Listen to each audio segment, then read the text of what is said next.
This is QTV News. I am Marietu Sidibe and thanks for joining us. Coming up, Defense Minister appointed in mini cabinet reshuffle. 2 more student victims of the April 2000 students' protest have testified before the TRRC, giving details of their suffering then and since the event. The felling of statues dedicated to deposed or unpopular leaders has become a regular sight once that leader is deposed, dethroned or defeated at the ballot box. The National Audit Office has launched the country's Strategic Development Plan 2020 to 2024 and given assurances that the timetable for achieving its objectives was reasonable. Gambia rejoices as its beach volleyball team defeats several bigger nations to bring home the gold medal at the African Games in Morocco. For more on this and other stories, stay tuned.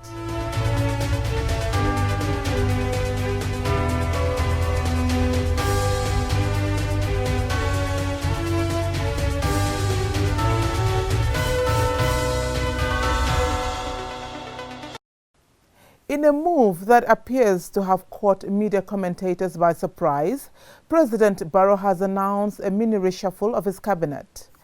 The Gambia's former Consul General in Jeddah, Sheikh Omar Faye, has been appointed Minister of Defense. Mr. Yankuba Sonko, who has previously served as Inspector General of the Gambia Police Force, takes over as the Minister of Interior, replacing Ibrahima Mbalo, who has been redeployed to the Foreign Service, and Mr. Mohamed B.S. Jallo, previously Permanent Secretary at the Office of the President, takes over as the Secretary General and Head of the Civil Service, replacing Ibrahima O. Kamara, who has also been redeployed to the Foreign Service. All the appointments and redeployments take immediate effect. The TRRC on Thursday, August 22, 2019, concluded its public hearings on the 7th session as 2 more victims of the April 2000 student demonstration, Jai Mane and Musa Kanaji, testified. QTV's Ansumana Esonyasi reports. 2 more victims of the April 2000 student protest on Thursday appeared before commissioners of the Truth, Reconciliation and Reparations Commission. Their testimonies were in connection to their victimization and the events that unfolded in Bikamaba on the morning of 11th April 2000. First to testify was Njai Mane. In his testimony, he alleged that personnel of the Gambia Armed Forces are responsible for the death of 2 students, Usman Sabali and Seni Nyabali, after they allegedly directed live ammunition rounds on unarmed students, leading to their death and leaving many others critically injured. Sabali, yo kumofonye. Sabali gave me that information. And while we were in that situation, they started shooting. But when they started the shooting,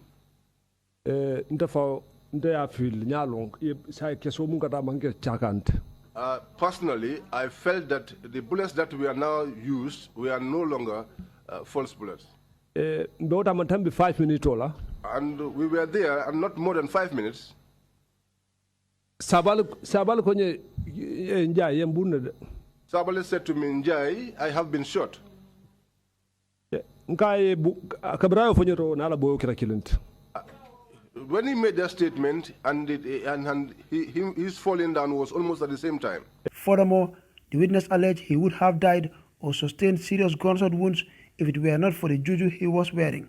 He also told the commission that after the incident, he was arrested along with other students from CRR and LRR and detained at the Janjambure prison, where they were detained for 3 weeks. Next up was Musa Kanaji.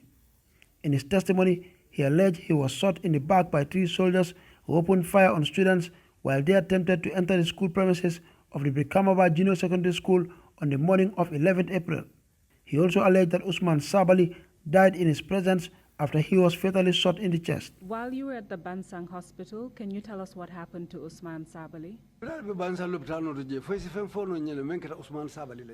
Usman birembe silokanam from Brikama Bakana Bansang. While we were on the way from Brikamaba coming to Bansang, Asute ko Usman Fadale. I could tell that Usman died.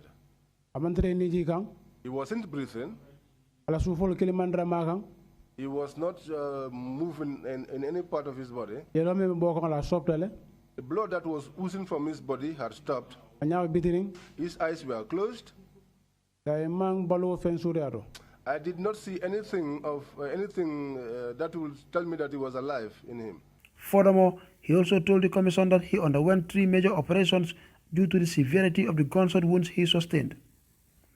Kanaji's testimony brought to an end the 7th session of the commission's public hearings. The commission will resume its public hearings on the 16th of September following a 3-week recess. Ansumana Iso Nyasi for QTV News. How does it feel to be a gold medalist in a major continental competition? Well, it is certainly one of the most joyous moments of a sportsman's career. The Gambia's beach volleyball team of Seni Jawo and Bai Babu Jara couldn't hide their feelings of elation after winning the gold medal at the African Games in Rabat. Momodu Gajaga has been monitoring their progress, and this is his report. These 2 players have been the stars of the continent at the African Games in the beach volleyball category, after knocking out giants Nigeria, Kenya and Mozambique, before defeating host Morocco in the final in front of their home fans on Wednesday. We feel excited to be the champions of Africa for the first time in the history of Gambia volleyball and in the history of Gambia sports at large, because this is the first gold medal in senior level in Africa. It adds a lot into our career. Yeah, for real, it adds a lot into our career, because it's just like this is the beginning of our career. Because winning this first gold medal in continental level is a big plus to us. Yeah, it was not an easy challenge to us, but we fight as a team. Yeah, and as you can see, we played them at the first round of the competition, and we won them 2-1. And fortunately, also we meet at the finals, and we fight as a team. Yeah, with my brother, with my partner, we fight as a team to maintain our rhythm to become the African champions. Yeah, to win them in the final. It was not an easy game, because playing with the host, with the fans, huge fans, the Gambian fans, we are just a little, This is Gambia's first gold medal at a senior sports competition. They reached the quarterfinals of the African Youth Games in Algeria in 2018, boosted them up to 7th and 8th place for the men and women respectively in the continental rankings. Football may claim to be the most popular sport in the country, but it is volleyball that has brought the country's first sporting success story at senior level. Momodu Gajaga, QTV News. It is close to 3 years now since former President Yahya Jammeh's 22-year rule ended through the ballot box in 2016. But the question some Gambians don't have answers to is the whereabouts and fate of the Arch 22 monument, which conspicuously stood on top of the fountain leading into the capital city of the Gambia. Our Momodu Lamin Choi was out to find out answers to the questions surrounding the Arch 22 monument, and he now reports. Entering into the Gambia's capital, one could see right on top of the fountain into the city a standing statue, which some believed symbolized what was described as the July 22nd revolution. A soldier-like figure carrying a baby was interpreted by the junta and their supporters as a liberation symbol depicting the July 22, 1994 coup of the then Armed Forces Provincial Ruling Council. After it was erected in 1996, it will survive for only 2 decades until 2017, when Yahya Jammeh was defeated in the 2016 presidential elections and he fled the country to Equatorial Guinea into a self-imposed exile. The angry, jubilant supporters for the change of power didn't want to see what they viewed as the most visible physical symbol of Jammeh's 22-year dictatorship. Simply, they wanted to reduce it to rubble. Such physical removals of the symbol of a hated figure is nothing new. In the not-too-distant past, we have witnessed the toppling and destruction of Saddam Hussein and Muammar Gaddafi's statues in the aftermath of them being disposed. There was an attempt, to vandalize it. In fact, it had been uprooted, by angry Gambians. It had been uprooted, already. Okay, and there were attempts to cut it into pieces, maybe to sell it to metal workers and so on. The night Jammeh left the shores of the Gambia for Equatorial Guinea in January 2017, heavy-handedness of the over-excitedly angry public began to descend upon the monument. At this time also, the historical, though reviled relic caught the attention of many people when it was seen draped in a Gambia has decided cloth. The alertness and eye for preserving history of the National Center for Arts and Culture rescued the 2-decade-old statue for what they call preserving what belongs to the history, art, culture, and heritage of the country. So we decided to rescue the monument, from the angry Gambians, and we brought it here. We did a lot of work. We worked with a bronze expert at Bundung, to repair some of the broken parts, and then we asked Mr. Qualify, one of our Gambian artists, to help us to mount it, in the museum garden. So now it is protected. It is under our protection here. What is the significance of preserving a monument with such a tainted history? A question I put to this Gambia's renowned historian. Done at the cost, of Gambian money, taxpayers' money. Okay, that is one. 2, it is a work of art. 3, it is part and parcel of the history of this country. The whole idea about the arch, about July 22nd, 1994. Okay, we cannot run away from it. So we saw it necessary to preserve it. The dust might have been partly or fully cleared, and what is evident now is that what was called the Arch 22nd Monument has secured a safe place at the National Museum, waiting for future generations to learn about one of Gambia's past history. Mohamed Lamin Choi for QTV News. We will go with a short commercial break, and the news continues when we return. It's raining and you don't have credit? Just eFund Kanta it. QCell. We innovate, others follow. It's the new and improved Sunyicare. The Sunyicare brand you know with the new look you love. Established in 1988, Sunyicare is the name you trust for all your high-quality home products. Now,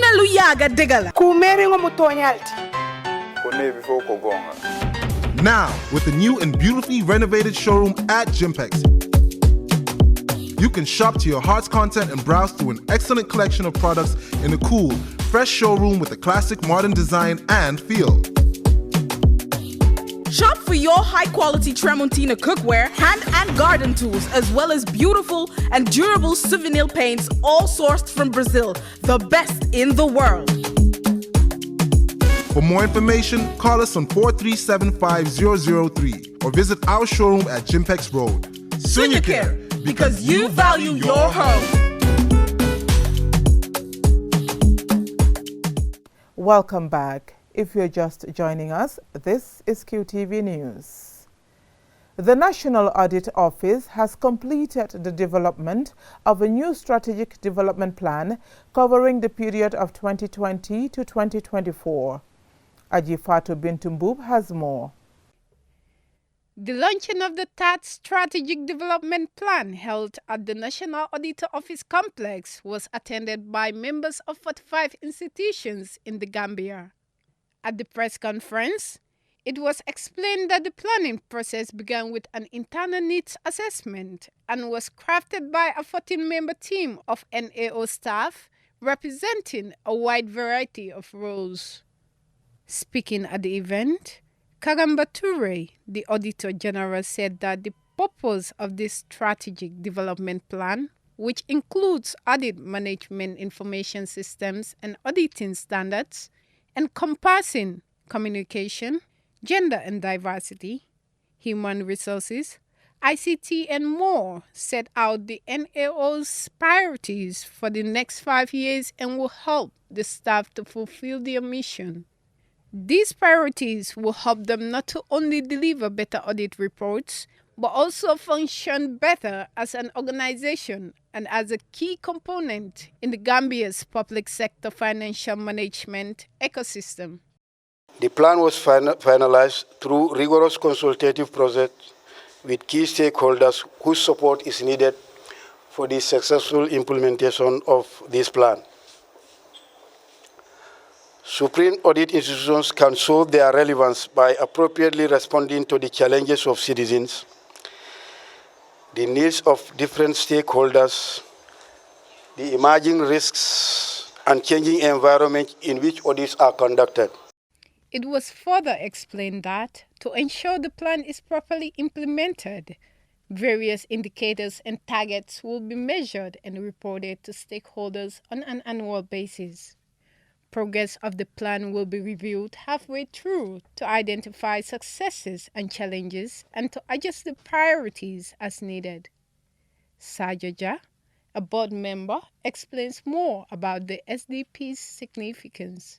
They are a sort of a direction that tells the institution or the people working in the institution that this is the direction that we want the institution to take. Some concerns were raised as to whether it will be possible to achieve the 2020-2024 strategic development plans in the given time. In response, Dana Wilkins, the representative from Interside Development, a Norway-based international organization who has been working closely with the NAO on the plan, gave an assurance that it was possible. All of these are realistic and based on the current resources, including human resources, but also financial resources of the office. Ajifatu Bintamboop, QTV News. Heavy rain blocked the main road around Charlestown this morning due to a flood that seized one side of the road and gave one-way driving for vehicles. Malik Nyang covers the story. For more than 1 hour on the main road that goes from Birkama to Banjul, vehicles were stuck due to a heavy downpour of rain, causing flooding on the road around Charlestown. Even in places meant to have two-way traffic, the flooding has caused one-way traffic and hampered the movement of vehicles as the other side of the road rapidly became flooded. Some commercial vehicles became submerged in the flood waters, likely to cause lasting damage, especially to their engines. The water covered the road to the extent that one could not differentiate between the footpath and the vehicle's path. Speaking to a driver, Alaji Cham, he said the problem is the narrowness of the road, which caused the rain flooding, leaving many stuck in traffic. He accurately described the immobility of the traffic as being at a standstill.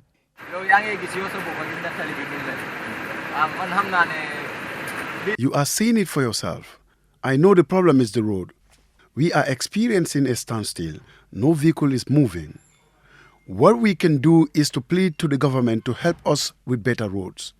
This will help us a lot. Furthermore, he said as drivers, their survival relies on road traffic, and if there are no good roads, things would be difficult for them. Having complained of a lack of rain in the rain season, the roadblock caused by the heavy downpour prevented workers getting to their workplaces on time, and many had to take cover on the roofs to avoid getting drenched. A passenger, Abdul Bitey, who wanted to go to Banjul, also spoke to us. There is no drainage for running water around the gas station, which prevents the water from dispersing. Due to that, vehicles could not move on account of the one-way driving. Vehicles supposed to go to the right find themselves squeezing for space with vehicles supposed to go on the left. This is the reason why there is no movement in the traffic. Flooding on the main road disturbs drivers and as well as passengers who are going about their daily activities. In the Combos, Gambia's main highway goes from Birkama to Banjul. It's a vital route for many. If rain prevents the traffic from moving, it adversely affects a vast number of citizens and their daily activities.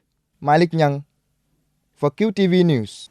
The Ivor Björkman Foundation donates 3 gynae beds and medical instruments to Sukuta Health Center as part of its mission to promote maternity care for women.